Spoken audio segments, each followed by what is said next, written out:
about 5 years ago, may have been 6 years ago, a friend convinced me to buy 1/10 of a Bitcoin. He said, don't buy a whole Bitcoin, you'll just buy 1/10 of a Bitcoin. That day I could only spend 700 because you had to verify my credit card. You'd only let me spend 700, so I spent 700 on Bitcoin. And I got up the next morning and it was worth 300. And I thought, God did not put me on earth to invest in Bitcoin. So I forgot about it. Along comes Brian Armstrong, the date for this show, and I thought, I wonder. By a miracle, I had saved my password. I checked my account. It's still there. How much is it? And now it's worth a little over $3,000. Okay. And not only that, the displays, I mean, it's attractively done. And what got my attention, I'm used to this old notion of if you're in a mutual fund, you mark to market every day. But there's a little window there where the value of my 1/10 of a coin, of a Bitcoin, goes up or down. It's adjusting by a few pennies, well, I think at intervals of about 3 seconds or so. So you get this is not marking to market at the end of each day. This is marking to market every 3 seconds. It's an astonishing thing. Yeah, I mean, the market for it is 24/7, 365. There are people constantly trading these things. And crypto has been, especially, you know, Bitcoin, all these assets, they've been pretty volatile over the last 10 years. It's a nascent asset class. But I'd say over the last 10 years, it's got less and less volatile if you look at the extremes, like the peak to trough. It's just partly because there's more and more people coming in to trade it now. There's about 52 million Americans who've used crypto at this point. And I think if you look at the last 10 years, or maybe even go back 3 years, 5 years, 10 years, each of those, I think it was the best performing asset class over that time. So it's pretty remarkable. It has been volatile, but it started from a small base, wild swings, and now it's become the best performing asset class of the last decade. Best performing, but also, even as the volatility decreases, the bounces decrease. Now, to be clear, it's still a lot more volatile than, say, you know, GM. Yeah, or a major fiat currency or something like that for Bitcoin.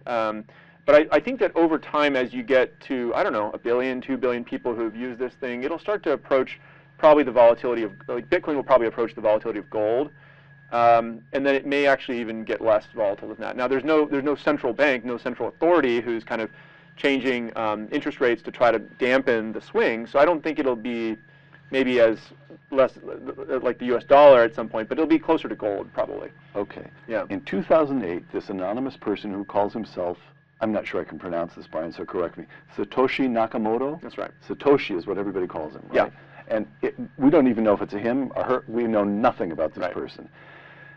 Publishes a fairly elaborate, but I mean, technically elaborate, but quite brief white paper, and a couple of, which describes the technical basis for this new thing that the unknown person is calling Bitcoin. And a couple of years later, you read that white paper, and what goes off in your head? Yeah, I mean, this was a really interesting moment. So I was home for the holidays on December of 2010, and you know, sometimes I get a little overwhelmed with all the family bustling around the house, so I just kind of retreated to my room and started reading some things on the internet, and I happened to come across this Bitcoin white paper. And as you said, it's pretty dense. Now, remember, I had a master's degree in computer science. And you're the son of 2 engineers as well. Yeah. I mean, you grew up in a household where people understood this kind of stuff. Well, I had certainly read research papers in college, and Okay. I had a bachelor's degree in economics, so I had some basics, but it's a dense, even for me, it was like dense paper. But as I was reading it, I remember having this thought where I was like, this is really interesting. In fact, this might be the most interesting, important thing I've read in a long time. And it was describing this kind of crazy idea, which was that, well, we have the internet, and the internet is a decentralized thing that no country controls, and that's really democratized how we move information around. But what if we had a similarly decentralized protocol that democratized how we move value around? And this comes to that idea of provable scarcity of digital assets. It's not just information, which can be duplicated everywhere. It's actually value, because each of these can be provably unique. And I remember all these thoughts kind of went through my head. I had to reread that paper probably 4 or 5 times, by the way. But I remember thinking, would anybody actually use this? Why would they trust it? Would governments try to shut it down? Could there be some flaw in the cryptography that would kind of blow the whole thing up? And I kind of just couldn't stop thinking about it for about 6 months. And I started to go to these early Bitcoin meetups around the Bay Area. And I can tell you that was quite an experience too, if you want to talk about that. So yeah, that was how it started. Unusual people in the early days. Yeah, the people who would show up there, so I kind of lovingly say like half of them were like computer science PhDs that were really interested in this, cryptography and whatnot, and the other half were kind of like anarchists. And there was even, I think, some homeless people who showed up that were just kind of like, just wanted free drinks or whatever. And so it was a really like ragtag crew. I mean, did you ever see those photos of the computer club with like Steve Wozniak, and they're all like have huge beards and they're wearing sandals, and it felt a little bit like that. It was like a very hacker house kind of. It was not J.P. Morgan. Let's put it that way. Okay, got it. And so, okay, from reading the paper, from reading the paper, you co-found Coinbase. That's a story in itself, but you've already told that story, and I want viewers to know this, that it's a fascinating story, but you've told that story to Guy Raz in his series of podcasts called How I Built This. So I won't take you through all that, although it's fascinating. Yeah. But I do want to stress this. This is from a blog post you wrote a couple of years ago. This is quoting you. From the earliest days, I built Coinbase to harness the power of cryptocurrency to create more freedom in the world. Silicon Valley, I understand, to make more money, but to create more freedom in the world is an unusual idea. Mm-hmm. Explain. Yeah, I am very passionate about this idea of economic freedom, and I think that if you go look at what that even means, because most people don't even know what that means, it's a term that economists use to look at the different countries of the world, and they kind of look at different metrics like, is there sound currency? Are there property rights that are enforced? Right. How prevalent are corruption and bribery, and can people engage in free trade? It's all this kind of wonky stuff, but I think to me, it's very important because it basically touches on this idea of, if I try to do something good for the world, can I be rewarded for that and actually keep it, right? And if that's true, like property rights, these very, right. Then people will try to do more good stuff. And if you look at the data, this is actually highly correlated with really positive things that you want in society. So high economic freedom countries, they have not just higher GDP growth and things like that, but they have higher self-reported happiness of citizens, better treatment of the environment, less corruption. Cleaner air, cleaner water, better schools. Right. It even correlates with like having less war, and so, and I had seen a little bit of this. I spent a year living in Argentina, in Buenos Aires, and I got to see a country that used to be one of the top 10 countries of the world, this kind of Paris of South America, and it essentially through a series of these negative government actions had fallen to maybe 120th place in the world. And it was this society that had really been ruined by high inflation and corruption, and really a lack of property rights. I mean, people's assets could just be seized at a moment, and the poorest people in society were kind of having their wealth eroded because they were holding cash. And so I was very much a student of that and very excited about it, and I'd seen some of your interviews with Milton Friedman and all these things. And so when I first saw the Bitcoin white paper, it took me a little bit to get to this conclusion, but I think the thing that excited me about it that I was later able to articulate was that I said, this actually might be the most important technology that could increase economic freedom around the world, because it would essentially take anybody who had a smartphone, which increasingly was everybody in the world, right. And said, if you just have a smartphone and an internet connection, no matter what country you live in, if you're in a corrupt regime or whatever, you can have access to good financial infrastructure. You can have access to sound money that can't be inflated away. You can have access to property rights. And if we could inject that good financial infrastructure into the countries all over the world, it would actually lift the world out of poverty. We'd see more innovation. And so I got really excited about that idea. So one of the things you mentioned that really fascinates me, so I want to take you back to it and not go through it too quickly. You spent a year in Argentina after graduating from Rice, mm-hmm. and you were down there to do what? You were just traveling to see the world? Well, yeah, I was working on a startup at the time in the education space, and I could live anywhere while I was doing that. And so I had never really done like a semester abroad, or I was never in the military or anything. And so I felt like somehow I was trying to figure out what I wanted to do with my life. And I somehow was like, okay, I need to get out of my comfort zone and go see the world and not live a sheltered life. And so I just moved there kind of on a whim, and I was like, okay, I wasn't planning to live there. I was basically just planning to show up and maybe do a month in different cities around the world. And okay. Yeah, I was trying to put myself out of my comfort zone, figure out what I wanted to do. So I've only been to Buenos Aires once, but I imagine it's a similar experience that you had. You walk around Buenos Aires and you're looking at buildings that were built when the country was wealthy and self-confident. It's a city that you look around and you think, this is what the city displays is shabby gentility. There was a time when it must have glowed, right? Yeah. Okay. And then you become aware, because it's in the press and it's in the streets, actually. It's particularly in the streets. If you're an American at a hotel, somebody's going to approach you and offer to do a deal between pesos and dollars. So you say to yourself, a currency that's unreliable, Bitcoin could fix that. A corrupt establishment, Bitcoin could fix that. Insecure property rights, Bitcoin could reassert property rights. So all of this is going through your head. The experience in Argentina is in your head as you're reading the white paper and thinking, wait a minute, I've been in a country that could have been transformed if it had. All right. Okay, so Coinbase goes public in 2021. Brian, I have news for you. You now have a fiduciary responsibility to your shareholders. Your job is not to expand freedom in the world.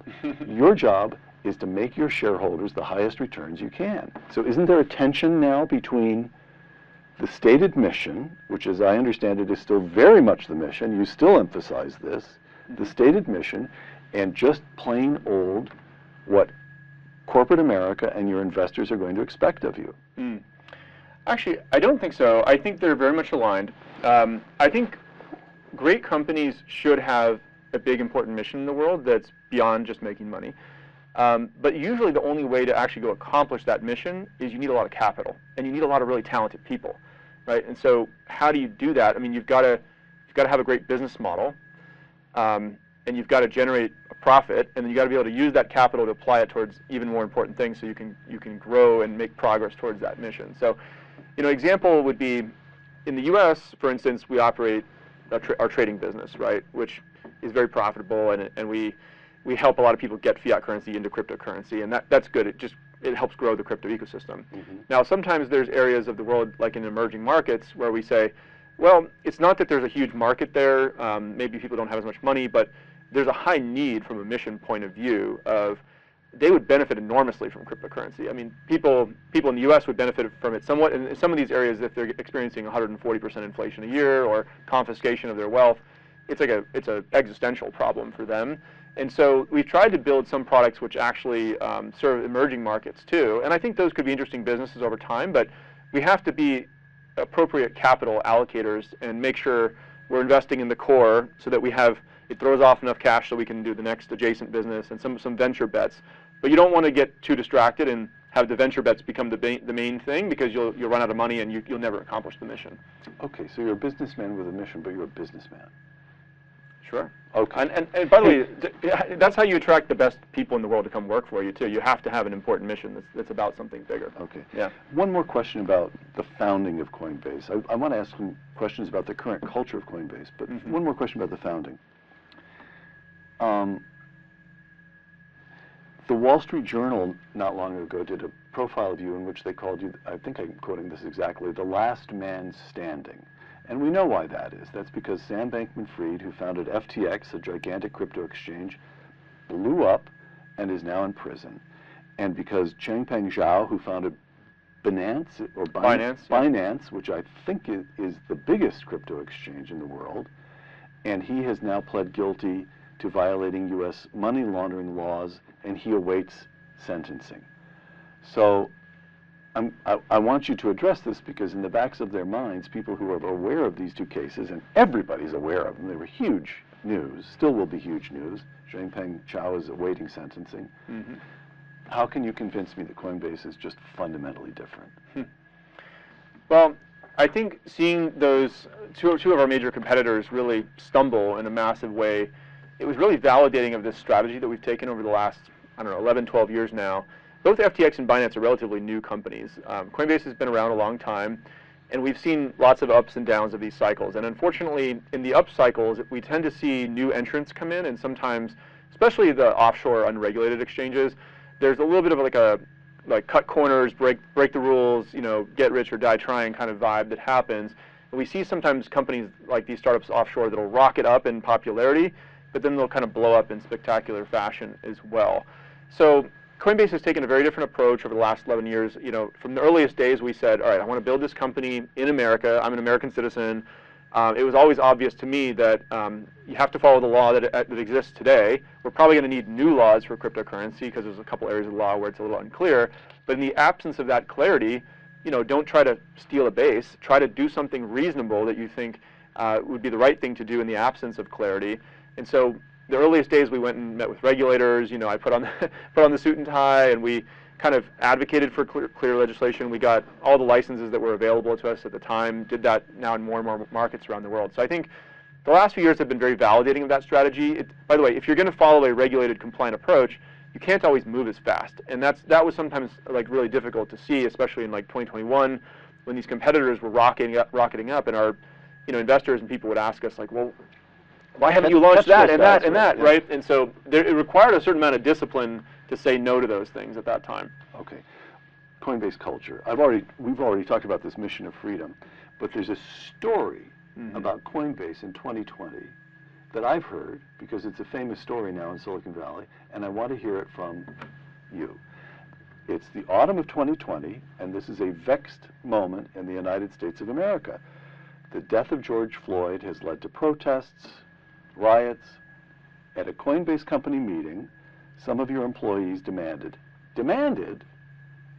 that you and the company formally, in one way or another, support Black Lives Matters. This is the way the story has come to me. Yep. And what happened next says something about how you built Coinbase. What did happen next? Yeah, so this was a very interesting leadership moment for me as a new CEO. And I had never really received a demand from employees like that before. In the past, the sorts of questions that we'd get at town hall meetings, and it was like, how are we going to beat this competitor? How are we going to comply with this regulation? Business questions. Yeah, how do we advance the mission and the product? And I noticed around that time, I started getting more and more questions at these town halls that were really about broader societal issues that were not even really related to our product or our mission. And it was uncomfortable, I have to say. In fact, I almost feel like there was a little bit of a feeling of how do we make the executives like squirm on stage with like the most difficult, pressing questions of our time. And I certainly don't claim to have an answer. There's a lot of hard problems in the world that Coinbase does not focus on. I'm interested in those. I sometimes have opinions. I sometimes don't. But I don't think that it's my job to solve those. And it's also okay if everybody in the company has sometimes different points of view on how to do that. Now, of course, it's kind of like a politeness thing, right? If you're at the dinner table, at Christmas with all your relatives, it's like, try to stay out of like religion and politics or whatever if people are a little bit controversial or they get triggered by all these things. So it's like, my perspective was we're here to work on work. We're here to work on the mission of the company. But increasingly, I was getting people getting into massive debates with each other and upset with each other. And it culminated in this walkout, actually, where I think like 300 or 400 employees kind of walked out of the company, refused to work in protest because we hadn't decided whether we wanted to support BLM. I later found out things which caused me a lot of concern about BLM, but at the time I didn't really know very much about it. And so at that, it was a really stressful moment. So we got the team together and we said, okay, let's get people back to work. And I kind of said, okay, we'll look into this and we'll support it in some way, shape, or form, kind of non-committally. But after a few months went by, and this was really eating at me, and I was like, I've failed to create clarity in the company. I'd always been kind of walking on eggshells when people got into these topics. And I realized I'm failing as a leader if I don't create clarity in this moment about what this company's all about and where we're going. And so I wrote this blog post, which kind of got circulated around Silicon Valley about being a mission-first company. And I essentially told the employees, look, we're going to be an apolitical company. We're not going to engage in broader societal issues or employee activism unless it's related to our mission, which is purely about crypto and economic freedom. And I failed to make that really clear to everybody in the past. I'm now making it clear. If you feel like that's not what you signed up for, here's an exit package that you can take. I think it was 3 to 5 months severance based on your tenure. And by the way, a number of employees and executives kind of told me, oh my gosh, like don't publish this. It's going to be super controversial, like no underrepresented person will ever work at this company again. People told me all kinds of things. And I went to talk to the different employee groups, and I wasn't hearing that from them, and they were telling me, I just want to show up at a place where I can do good work and learn contribute towards something important. It's kind of like what everybody else wants. So I made a very contrarian, but I think right decision at that time, which was I'm going to post it. And I knew that there was going to be a firestorm and it was going to be controversial. But it actually turned out to be, I think, one of the best decisions I ever made for the company. Because after that, 5% of employees resigned. They took the exit package. They said, that's not what I signed up for. I said, great, thank you very much. And goodbye. And goodbye. And after that, the company was aligned. We didn't waste all this time in like unnecessary debates about whatever controversial topic of the day. We said, hey, we're going to bring in people from all different backgrounds and different beliefs, but we're all unified in our belief about cryptocurrency and economic freedom. We're going to focus on that at work. And I have to say the job as CEO got a lot easier. A lot of other Fortune 500 CEOs called me and kind of said, like, oh my gosh, how did you do this? We want to do the same thing. They were all feeling under so much pressure. Like, there's just so much activism, we can't get anything done. And I mean, you're seeing elements of this still happen to this very day, like, inside Google, et cetera. And so I think and I hope it'll be a playbook for other companies to follow. We were early. We got a lot of hit pieces on it. But I think in hindsight, now where people are, they've realized that that was probably the right thing to do. That says something about Coinbase. If I may, it also says something about you. You seem like a peach of a guy. You also have to be tough, because all of Silicon Valley was moving in one direction, and Brian Armstrong said, nope, not Coinbase. We're going to do business. Yeah. Okay. All right. I'm making a mental note. Don't cross this guy. Okay. So this brings us to, we've got culture, we've got your management technique, we've established that you can be strong. And this brings us to Coinbase and the Securities and Exchange Commission. So give me a moment to set this up. SEC Commissioner Gary Gensler has called crypto, quote, exceptionally risky and often volatile. And he has compared crypto exchanges to, again, quote, the Wild West. Congress has never enacted anything like a comprehensive regulatory framework for crypto. So Gary Gensler has been attempting to bring crypto under the SEC's regulatory ambit by lawsuit. He's engaging in regulation by enforcement, I think is the term that's used in Washington. One lawsuit after another. So you find out what the regulation is when the SEC sues you. Mm-hmm. The central question here, as I understand it, I'm setting this up, correct the setup if you need to when I get to the question. Do cryptocurrencies represent commodities or securities? To put it extremely crudely, are they more like pork bellies or like stock in General Motors? Gensler insists that most cryptocurrencies are indeed securities, which gives the SEC the right to regulate them. And Brian Armstrong has said, no, I don't think so. And you, not you, Coinbase has sued the Securities and Exchange Commission, which forces me to remind you of another rule of running a public company, which is you keep the SEC off your back, whatever you do. What are you thinking? What are you doing? Well, I think we certainly don't relish being engaged in any litigation with the SEC or any one of our regulators. And I think you're right. The general rule, and this was the advice everybody said, like especially, I don't know, 3 or 4 years ago up until then, was the norm was you always just go in, work with the SEC, say yes, settle it out of court. I think under this SEC, by the way, we're not alone. There's a lot of people engaged in litigation with the SEC now, and it's gotten to a place where they're really just not engaging in all cases in good faith with the industry. There is a requirement that actually they have around rulemaking. It's something called the Administrative Procedures Act, which is if they're going to make a new rule, they have to engage in a comment period and then publish what the rules are. And then if you publish what the rules are and people aren't following it, then of course there should be enforcement actions, right? But if there's no clear rules, how can you go right to an enforcement action? That's actually against the law. And unfortunately, I think, by the way, Gary Gensler is a smart guy. He actually taught a class at MIT on crypto and blockchains. If you go watch those videos, he understands the potential of this technology. He even says in those videos that some of these are commodities, some of them are securities. And it was only when he became SEC chair, and I think there could be his own political motivations for this or career motivations, but he then suddenly became very, sure that suddenly these were all securities. That's not what he said previously. And I think the reason is that in the U.S. we have two federal regulators. We have the CFTC for commodities, the SEC for securities. By the way, in the UK, they don't have this issue. There's just one regulator, the FCA. And when I go there, the regulator never talks about this difference of commodities and securities. They don't really care. It's all under one regulator. Same thing in Singapore.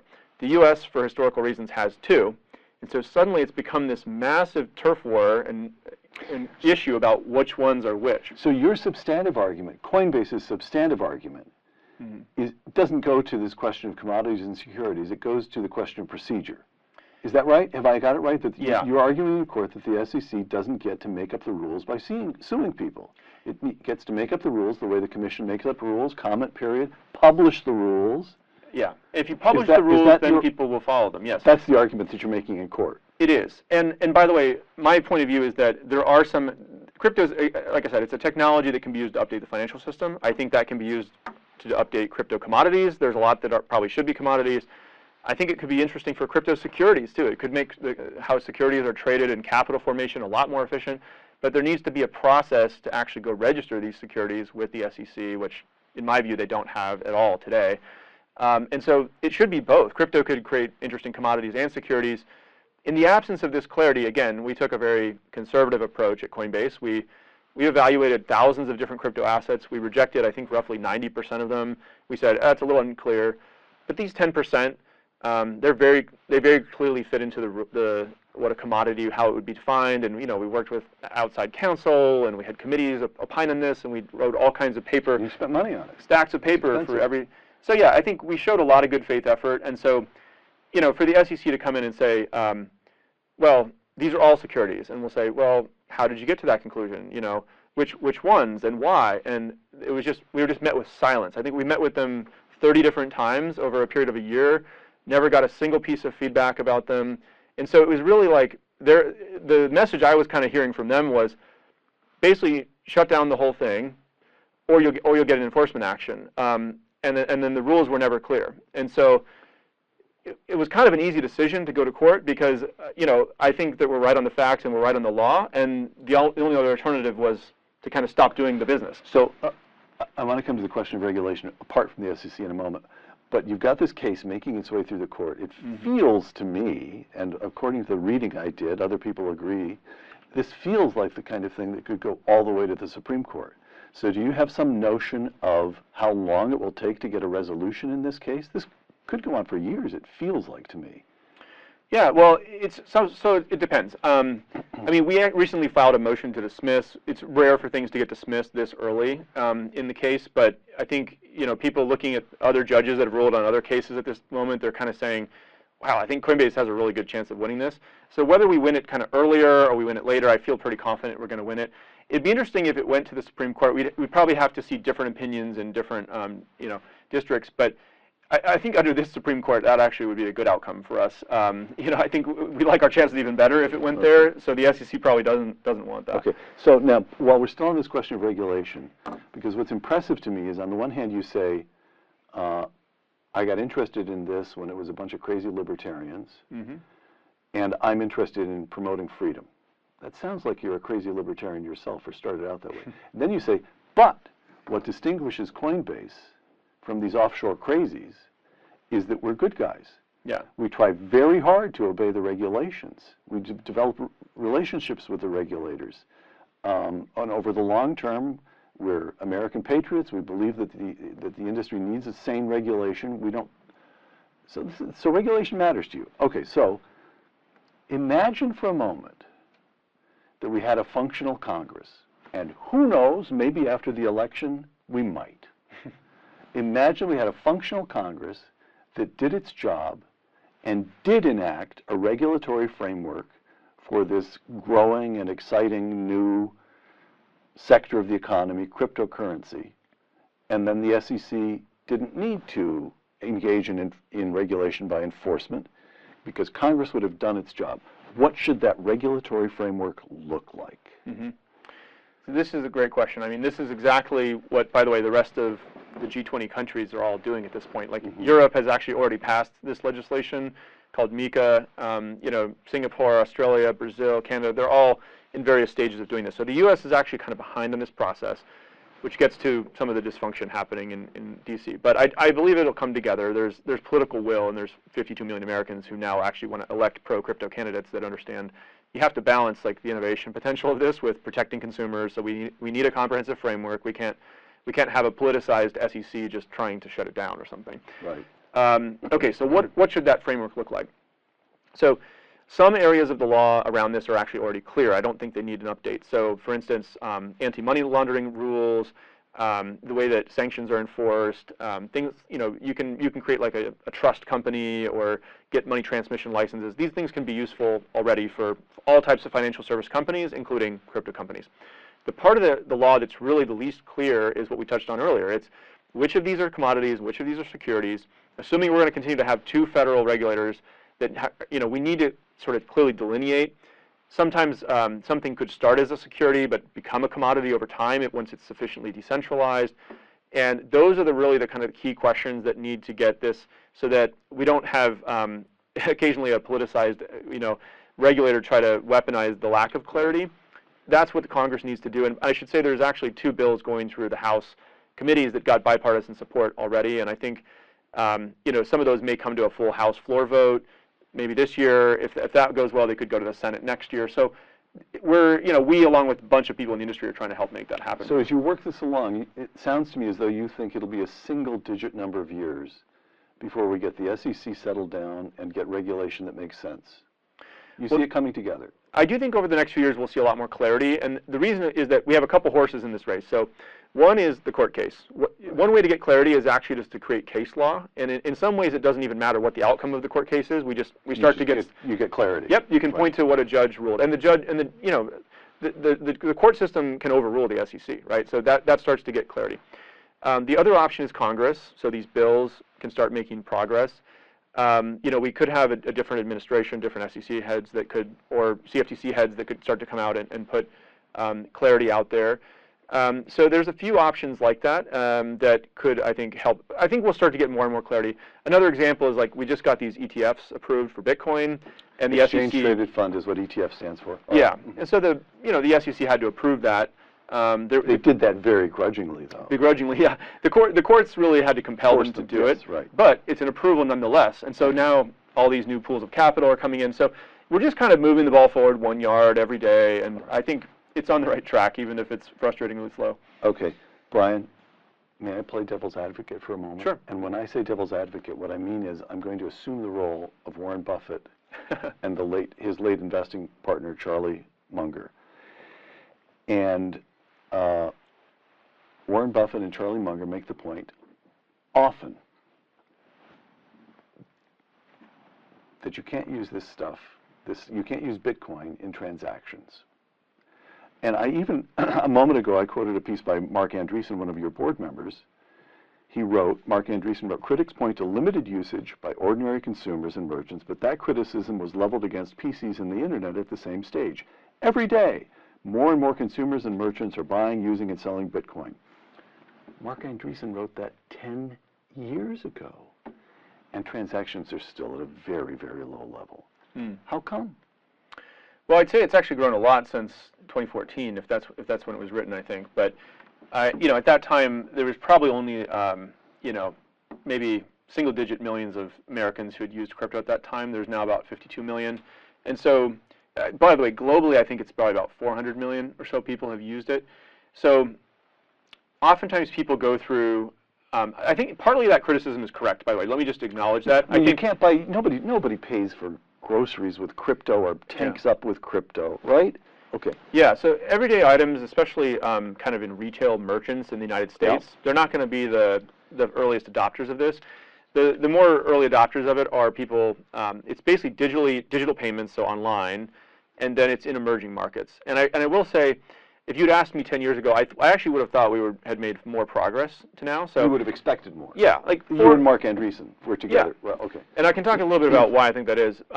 But still, I don't want to fully acknowledge the point that it's very small, because I think getting 400 million people in the world to use anything is actually like a really great step if you zoom out 10 years and look at the trajectory of the internet kind of through the 80s and 90s, and So people start often using crypto. They want to buy a piece of it to sort of, hey, this is interesting. I might want to own a piece of the future. It's a little bit like when domain names first came out on the internet, and some, people Line like them up for fun. Yeah, yeah. Who knows? Maybe this will be valuable someday. Right. That was kind of the early days. It's often still how people get their feet wet.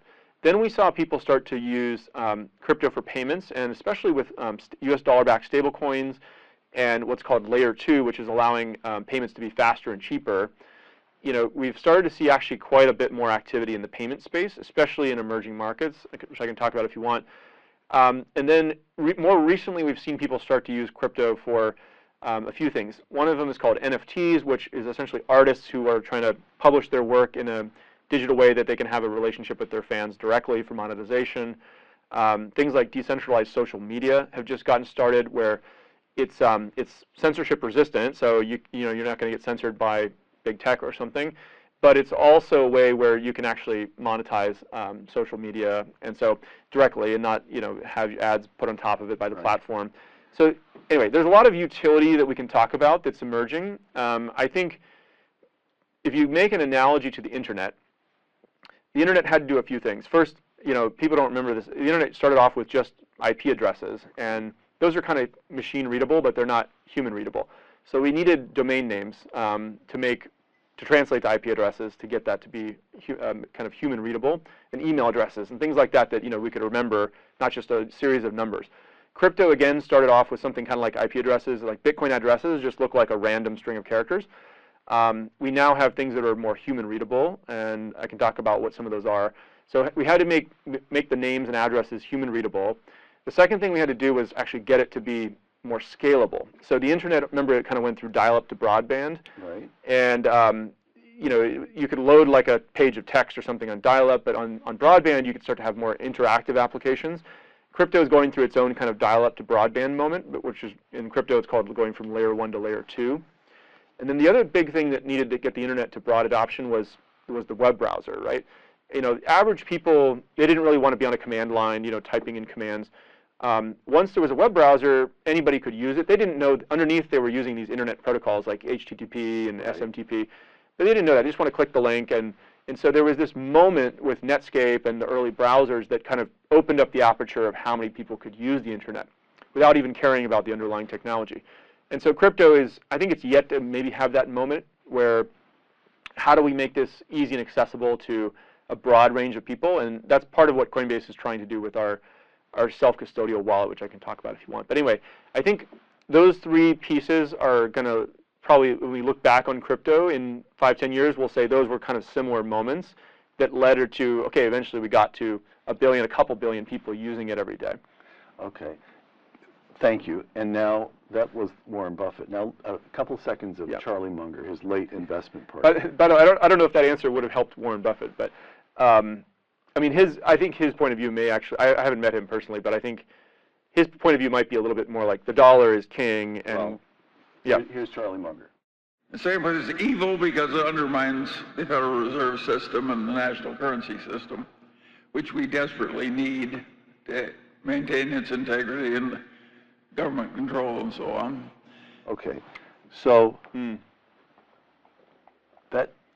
that's a serious accusation. That's not just this thing isn't useful. Charlie Munger says, the late Charlie Munger says, that as crypto grows, more people hold crypto, fewer people hold dollars. That limits the ability of the Federal Reserve to control the currency, manage the economy, keep employment up, keep inflation down, all of that. And so what you're doing, as I understand Charlie Munger and Warren Buffett, their ordinary view would be, oh, what the heck, let Brian Armstrong play with Coinbase and see what emerges. That's the way the economy works. We take bets on things. We see what happens. But you're posing a threat to the currency of the United States. And he even goes as far as to call it evil. How do you answer that one? So I think this is actually the crux of the argument, and this is where people's views may diverge. But here, I'll give you my perspective on it. So I think that one of the most patriotic things you can do for America to ensure that Western civilization continues to flourish and the dollar remains relevant and everything, is to have a check and balance on deficit spending and high inflation. You know, in 1971, we kind of went fully off the gold standard with Nixon, and because the dollar was no longer backed by any hard commodity, it allowed essentially unlimited inflation of the money supply. Mm-hmm. And since then, I think America has started to see challenges, right? There's actually a really great website. It's kind of, I think it's called WTF Happened in 1971. It just shows a whole bunch of charts that happened at that time. And the troubles that started when we decoupled from gold. Right. All right. And so, you know, I'm a U.S. patriot. I think that America is a great country. I chose to build, you know, Coinbase here in this country. I think that if we don't have a check and balance on the dollar, there is not a incentive. Basically, the incentive is for the supply to just be inflated away. And you can look at the history of this. You know, Ray Dalio has a great book on this. But essentially, great empires fall when, you know, they lose the financial discipline with the currency, and they lose the reserve currency status. And so, so yeah. Brian, could I? Yeah. I was thinking about Charlie because when he said crypto is evil, I thought, where does that even come from? Well, he died last year at the age of 99, and what that means is that he was an old enough man so that a formative experience in his life was the Depression, mm-hmm. the Great Depression, and like a lot of people, I'm doing this because my parents, a lot of people who grew up during that period, the government in one way or another was important in getting us out of it. Mm. And in one way or another, the Feds, the Federal Reserve, the banking system finally figured out what to do so that we don't have to go through that again. I just wonder, whereas, if you take, we're recording this at Stanford University, you take the kids around here, since Joe Biden became president, inflation's eroded 20% of the value of the dollar. In other words, if you're a younger person and you watch this happen, you don't think the Fed is that great in the first place. Is there some generational problem here? Yeah. I mean, I think that you can look at it in the data. There's all these polls that show like a loss of trust in our major institutions. But I think you're right. Like a well-run Fed could actually manage the shocks in the system and the ups and the downs. And it's not just the Fed, by the way. I think, you know, they've done actually a reasonable job, all things considered. It's also just the way the incentives are set up in Congress, right? There's really no party right now that wants to pass a balanced budget. And so this is not just unique to America, by the way. It's true of every great empire. If you go back and look at the British and the Dutch and China, et cetera, once you have the reserve currency status, your temptation is to abuse it and to inflate, and eventually you go too far and you lose trust in the system. And so I think there needs to be an alternative, and people are kind of waking up to that Bitcoin is provably scarce. You don't have to trust the good intentions of man or mankind or women or anything. You're trusting the laws of math, right? They're unbreakable in that sense. And so it always kind of felt a little bit odd to me, or just it didn't feel right that there was a very small number of people with their fingers on the dials of, you know, changing interest rates or the money supply writ large. And but it's like the ring of power. Like, you know, there's the potential for abuse is too tempting. And we're all human after all. Even Jerome Powell is human after all. Yeah, and it's not just him. I think he's a reasonable person. But it's the system, and the incentives are set up wrong. Right. And Argentina is just 100 years further on this history, but you can see that America is still, I think, the strongest country in the world, and it's the best place to do business and everything. And I think there's nowhere else I'd rather be. But you can see some of the strain on the system, and I do think that the best way to ensure the survival of the dollar and making sure that that's a source of soft power for the U.S. We need a digitized dollar. The way to ensure the survival of America is to ensure that the currency is strong and we continue this American experiment. I actually think Bitcoin and crypto is really essential to that. Got it. You have a company to run, so last questions here. You've run the company since it was founded. That's 11 years now. You're at a position in life in which you could go off and do anything else you wanted to do, but you have let it be known that you're going to continue to run Coinbase for some undetermined period of time. it's 11 years. Let's take another decade into the future. What is left for Coinbase to achieve? I mean, I actually feel like we're very early on our mission, right? The last 10 years have been great. We've gotten a great exchange and custodian and some of this, utility applications off the ground. But how do we get to 1 billion or more people benefiting from this technology every day? Earning a living with it, paying for goods and services, paying friends and family, maybe even doing all kinds of things beyond financial services, which I alluded to, with artists and businesses having direct relationships, and basically, all the pieces of financial infrastructure that could help bring this economic freedom to the world. So I don't feel like the job is really done until we get at least 1 billion people using it every day. So, Brian, when I began prepping for this show, I didn't understand it. And the other thing that just threw me was I tend to defer to someone whose judgment of the markets has made him a billionaire. But on crypto, there are billionaires on both sides. But I go through my reading list, which you kindly provided, and you know what? A very strange thing happened. I began to see that certain arguments for crypto are really strong. So let me just go through a couple of these, because there's a question at the end. Transactions. If you're a merchant over here in the shopping mall, every time somebody uses a credit card, you end up paying the credit card company 2%. You could drop that to almost zero by using Bitcoin or another crypto. Yep. Security. Here's a headline from the New York Times Online just a couple days ago that I noted. Cyber attack paralyzes the largest healthcare payment system. The hacking caused financial chaos from large hospitals to single doctor practices. The judicious use of crypto would have made that impossible or extremely unlikely. From the point of view of securing payment financial systems, the benefits are enormous, right? And then here's the one, because of my background, writing, the old journalism model has just collapsed. You used to sell the news against ads, but now Google has taken all the ads away, so your Wall Street Journal and the New York Times are selling subscriptions, and they sell and sell and sell, and they can't get over 2 or 3 million people, when you know that in a country of 330 million, there are many tens of millions who'd be interested in this article or that article, maybe not a subscription that costs several $100s a year. And with Bitcoin or other cryptocurrencies, you can do microtransactions, so I can pay 10 cents because that article interests me, or a penny. Okay, you begin to see the things that crypto makes possible, and you end up with the question, why hasn't this been more widely adopted already? And so that's the question.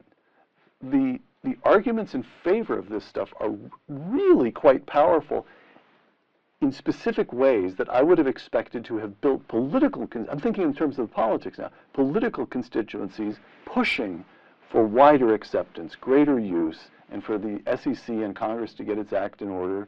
Okay, so are we simply up against, is the slowness of the adoption of crypto for transactions, for example, the slowness of the political system to respond, is this simply a measurement of human inertia? Is that what's going on? Or is there something that I'm missing here? Are there deep suspicions, reasons to be cautious about this, some kind of financial precautionary principle that I'm just plain missing? I mean, you're getting into an interesting psychology question about how progress happens, really. I mean, so part of it is generational. I do think that the 18 to 40-year-old demographic is actually much more interested in crypto. They're already using it more. Actually, the majority of people in that age group in America are actively looking for alternatives to the existing financial system. They don't think it's working for them. The fees are too high. There's delays. There's unequal access. So, and when I go meet with members of Congress that are over 40, which is the majority of them, oftentimes they haven't personally used crypto, but their kids do and their staffers do. And so part of it is generational. And then I think you're right. There's a lot of people in America still paying their rent with paper checks. And so change does, and by the way, our system of government, like you talked about, it's a feature and a bug, right? That we want to have different branches of government so nobody can have unilateral power. But what it means is it's political. You have to form these alliances. It takes a small miracle to get new laws passed, and so the government moves very slowly, and that's certainly been a barrier to innovation. In some cases, we've seen active resistance. In the case we talked about. But young people want this. They clearly understand this is the future. And there's now 52 million Americans who've used it, and so they're going to, as a constituency, by the way, that's like 3x the number of people who hold a union card. It's 5x the number of people who own an electric vehicle. I think the generation in DC is actually just starting to take notice of, oh my gosh, this is a massive voter base. And it's just bad politics to be anti-crypto. You're not going to win any votes by being anti-crypto. You're actually going to turn off 52 million Americans. So I think this election in November is going to be really interesting. There's organizations like standwithcrypto.org that are kind of like a grassroots movement of people who want to vote for pro-crypto candidates. There's a super PAC that we donated to along with a bunch of others called Fairshake. It's one of the largest super PACs now. So this is going to be a massive issue in this November election. And I think cryptocurrency, that's Bitcoin, Ethereum, and all the others. Cryptocurrency and spinach. How are they like? You either love them or you hate them.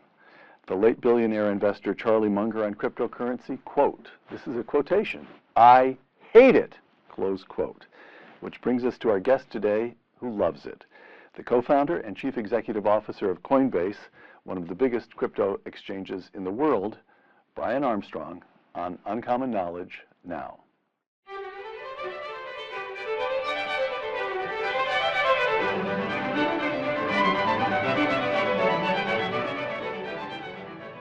Welcome to Uncommon Knowledge. I'm Peter Robinson. The son of two engineers, Brian Armstrong grew up in San Jose, California, went to high school at Bellarmine Prep, down the road from this studio, a Jesuit boys' school, and then attended Rice University, where he earned both a bachelor's and a master's degree in computer science. Mr. Armstrong worked for IBM, for Deloitte, and for Airbnb, and then in 2012, at the age of not quite 30, as I make it out, he founded Coinbase, the cryptocurrency exchange of which he remains chief executive officer. Coinbase now has a market capitalization of some $52 billion. Brian, welcome. Thank you for having me. Okay, we have to begin with this. I'm going to quote a Twitter post, X post as it's called now, from something called Coinbase Support. And this is a post a few days ago, and we're talking in early March. This is from the very end of February. Quote, we at Coinbase, we are aware that some users may see a zero balance and may experience errors in buying or selling. Our team is investigating. Your assets are safe, close quote. Service interruptions at Coinbase. What's going on? Yeah. Well, for better or worse, crypto continues to go through these cycles of massive run-ups and then a correction down and then another massive run-up to the next cycle. And so basically over the last year when crypto was down, we started to plan for when this next cycle would happen, and we load tested our site assuming a 10x of traffic could come in at any moment, which is pretty unheard of in most industries. Usually you might see a 20 or 30% increase. A 10x is pretty massive. Tsunami stuff. Yeah, and when the Bitcoin price kind of surpassed the previous all-time high in the last few weeks, we saw more than a 10x come in as little as an hour. And so there were some display errors that occurred on the site and things like that, but it didn't affect any of the assets held underneath. And unfortunately, now that people are really relying on us, not just for people who use the Coinbase app directly, but actually massive financial institutions are building on top of our infrastructure, we've really got to keep investing in that infrastructure to get to the next level. So okay, so this is a glitch, all in lowercase letters. This was not an important event.